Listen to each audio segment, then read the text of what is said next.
अस्सलामुअलैकुम दोस्तों, हम चेहरे को तो खूबसूरत बनाते हैं मगर हाथ और पाँव का ख्याल नहीं रखते। लेकिन चेहरे के साथ साथ हाथ और पाँव का ख्याल रखना भी बहुत ज़रूरी है।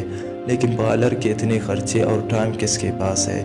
इसलिए आज हम आपके लिए लाए हैं आलू, प्याज और टमाटर से ब्लीच करने का आसान सा तरीका, जिसके इस्तेमाल से आप घर में अपने हाथों और पैरों को अच्छी तरह से ब्लीच कर सकते हैं। तो दोस्तों चलते हैं टिप की तरफ कि टिप क्या है। सबसे पहले एक नींबू, टमाटर, आलू और प्याज का रस निकाल लें। अब इन चारों चीज़ों के रस में 1 चम्मच मीठा सोडा, हल्दी, दही और गुलाब का अर्क शामिल करके अच्छी तरह मिक्स करें और पेस्ट बना लें। अब इस पेस्ट को अपने हाथों और पैरों पर लगाकर आधा घंटा छोड़ दें। फिर पानी से धो लें और किसी सफ़ेद कपड़े से हाथ पैर रगड़ कर साफ कर लें। इससे आपके हाथ और पैर भी चेहरे की तरह चमक उठेंगे और आपका पार्लर का खर्चा भी बच जाएगा। उम्मीद करते हैं कि आज की टिप आपको पसंद आई होगी। मिलते हैं अगली वीडियो में, तब तक के लिए अल्लाह हाफ़िज़।